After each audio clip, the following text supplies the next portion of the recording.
예, 안녕하십니까. 부동산으로 부자되기 TV 공인중개사 임동성입니다.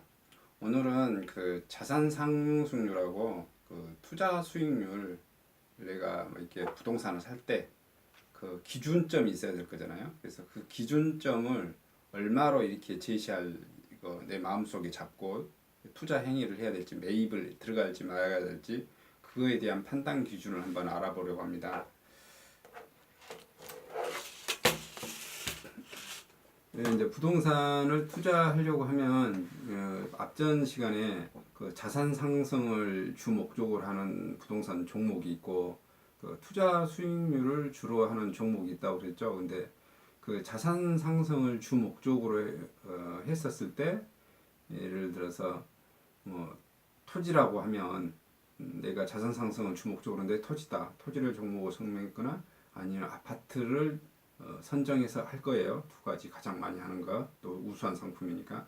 그럼 이렇게 했었을 때 자산 상승이 할 것인지 말 것인지, 이거에 대한 것은 현재 가치와 미래 가치를 파악해내는 거잖아요. 근데 현재 가치는 부동산을 많이 돌아다녀 보면은 알 수 있어요. 아니면 아파트 같은 경우는 실거래 조회 보면 알 수 있잖아요. 근데 그럼 미래 가치를 알아야 되는데, 미래 가치를 알아야 내가 그 자산 상승률에 대한 계산을 해볼 수 있는 거잖아요.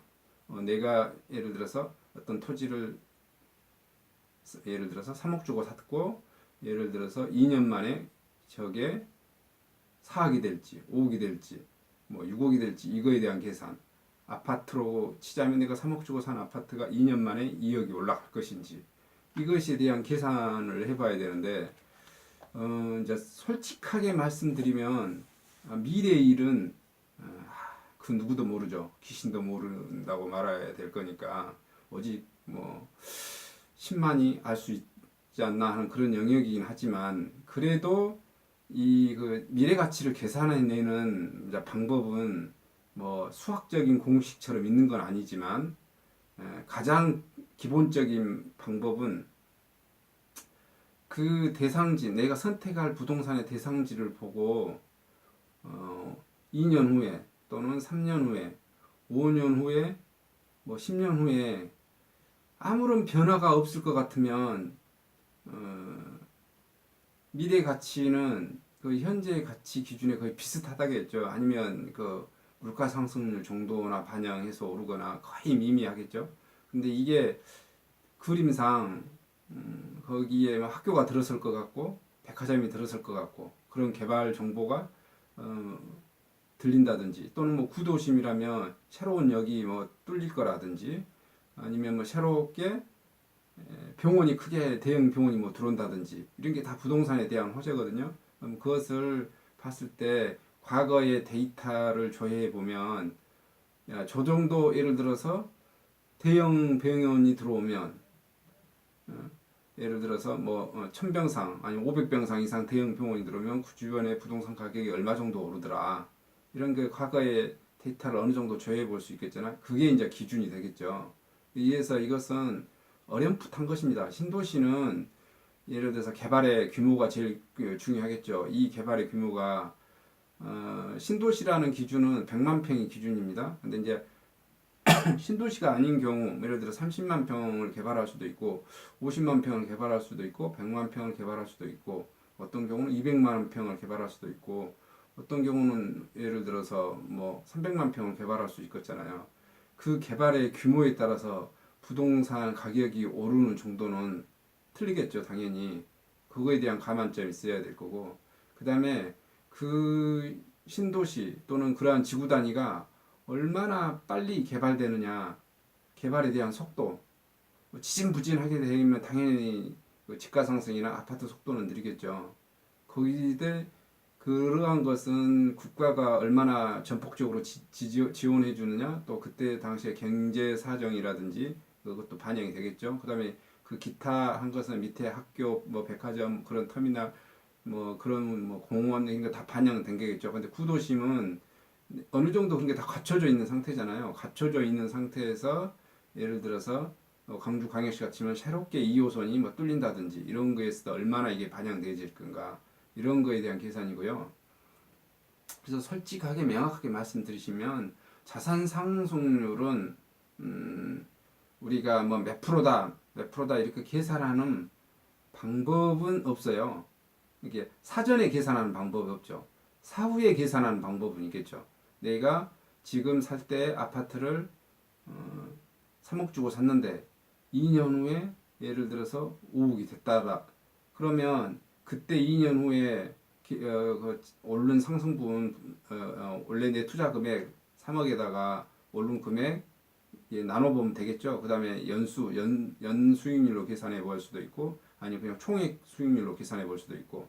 근데 투자를 하기 전에는 사실은 자산 상승률 계산하는 법은 사실은 없다고 봅니다. 근데 이제 이것은 제가 봤을 때 자산 상승률 투자는 몇 번 투자를 해보면 감에 의해서 하는 것 같아요.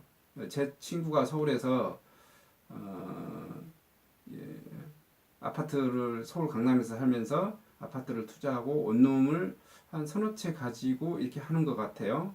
은퇴했습니다. 그 친구는 제가 한 저보다 한 6년, 6, 7년 전에 은퇴를 한 것 같아요.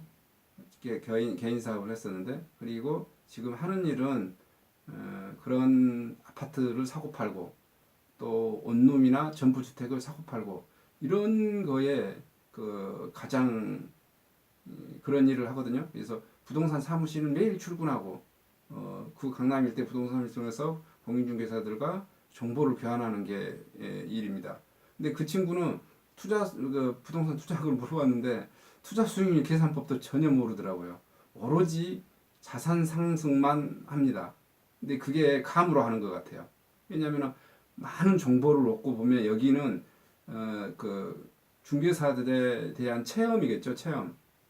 여기가 이 정도의 금액에 나오면 이게 싸게 나온 물건이고 여기에 지금 나중에 2년 후에 뭐가 여기 들어올 거니까 이만큼 정도 대충 오릅니다. 최소한 이 정도의 1년 후에는 뭐 1억은 먹을 수 있어요. 2년 후에는 뭐 2억 정도는 먹을 수 있어요. 이런 것을 중개사로부터 소개받고 그냥 투자를 하는 것 같아요. 그 다음에 이제 투자 수익률법을 이렇게 계산해 보면 그 계산법은 다음 시간에 알려드리기로 하고요. 오늘은 이제 그 투자를 할 때 그 수익률 계산법을 그 기준점을 알려드리려고 합니다. 지금 여기 써진 것은 투자 수익률은 광주광역시를 기준으로 하는 금액입니다. 광주광역시나 여기 나주혁신도시, 빛가람이 혁신도시를 기준으로 하는 거고, 이 투자 수익률 기준은 서울이나 수도권은 달라지는 개념이에요.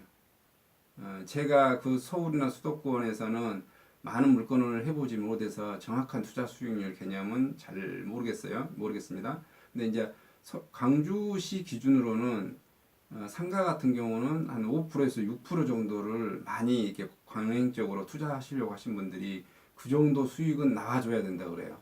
한 4%나 뭐 3.5% 이렇게 나오면 살려고 하지도 않아요. 또 사기 전에 뭐 상가를 분양받거나 이런 걸 설명했을 때 투자 수익률이 4%대로 이렇게 예상되어지고 그것은 이제 예측을 해볼 수는 있거든요.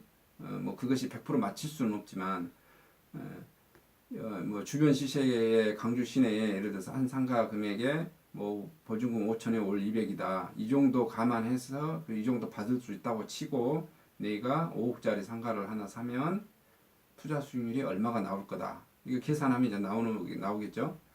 이 기준은 강주 기준이고요.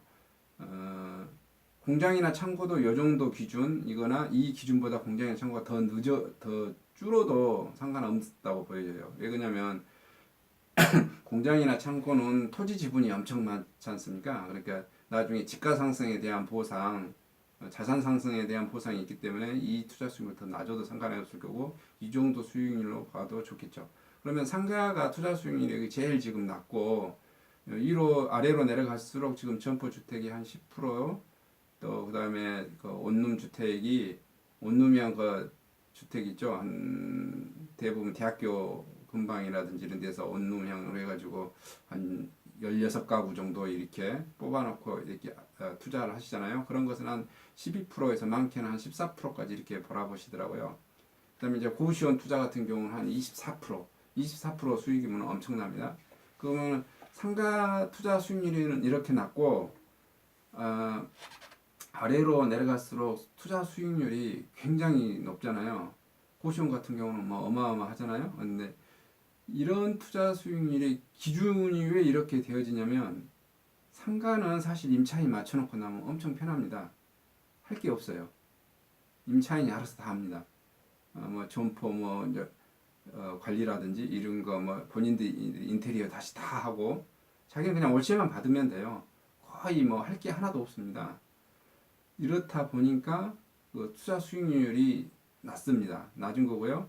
그 다음에 이제 점포 주택 같은 경우는 1층은 상가고 2, 3층은 뭐 투룸이나 쓰리룸 이렇게 들어가져 있는 4가구, 6가구 이렇게 뭐 되어져 있잖아요.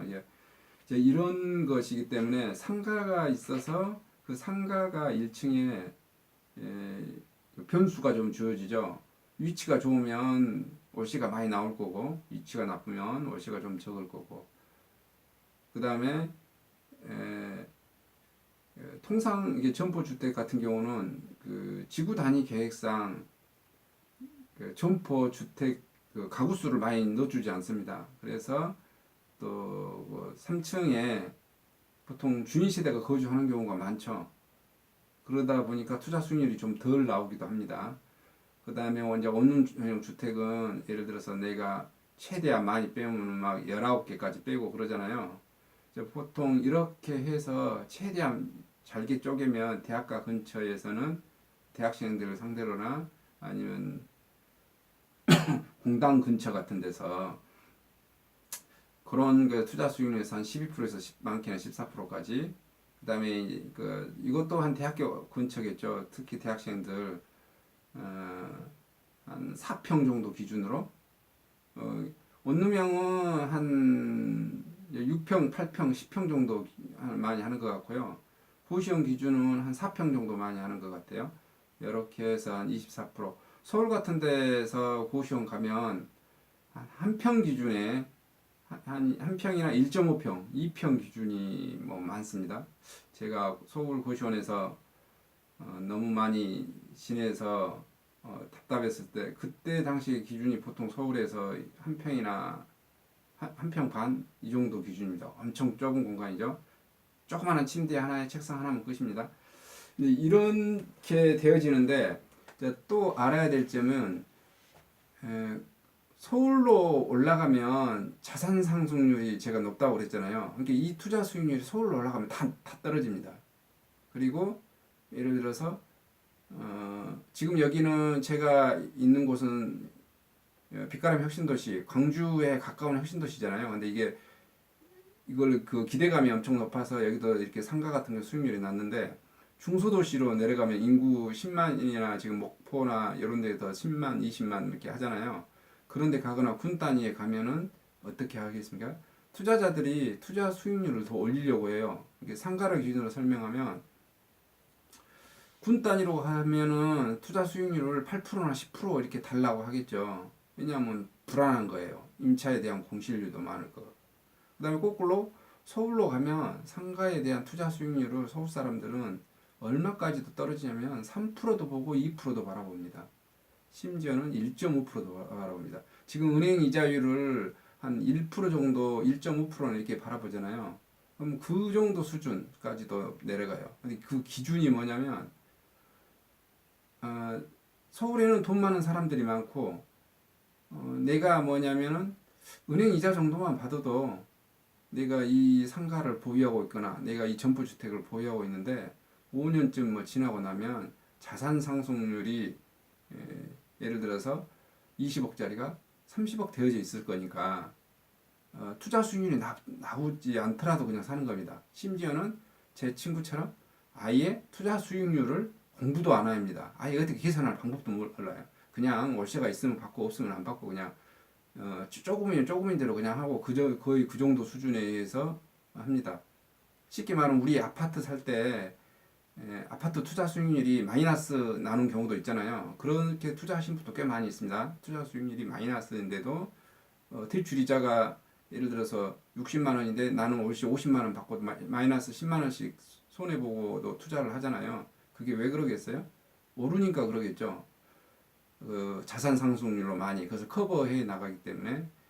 그래서 투자하는 기준이 강주광역시는 이제 투자자들에 따라서 다 사람이 틀리긴 한데 은행 이자가 기본입니다. 은행 이자의 통상 강주는 3배를 원합니다. 1.5%면 예를 들어서 한 4.5% 상가를 기준으로 말했을 때 그 조금 더 바라보면 예를 들어서 그 이자율이 조금 왔다 갔다 하겠죠. 그래서 은행 내가 예금 이자율이 떨어지면 당연히 그 상가 투자하신 분들이 그 수치를 낮춥니다. 투자 수익률을 낮춰도 사가죠. 왜 그러냐면 내가 은행에다 맡기는 게 투자 수익률이 예를 들어서 1.5%다 그러면 1.5% 하고 3배 뛰면 은행 이자하고 똑같이 똔똔을 치고 1.5%는 나머지는 뭐 좀 세금하고 내가 절반 가져가겠다 이런 계산이거든요. 그리고 강주도 광역시지만 어느 정도 시간이 흐르면 자산 상승은 무조건 다 이루어지기 때문에 보는데 그 자산 상승 속도가 서울에 비해서 느리기 때문에 강주 사람들은 대체적으로 제가 빨간 숫자로 써놓은 만큼에 대한 투자 수익률이 나오길 바랍니다. 반면 서울은 통상 봐보면 그 상가 샀다고 그 연예인들이 예를 들어서 200억짜리 건물이나 뭐 이런 거 신문에 가끔씩만 나오고 하거든요. 그럼 투자 수익률 계산해 보면 1.5%도 된 것도 있고요. 뭐 1.8%된 것도 있고 2% 안 된 게 수두룩 하더라고요. 보통 그런 기준을 하는 것 같아요. 이상 투자 수익률에 대해서 알려드렸습니다. 감사합니다.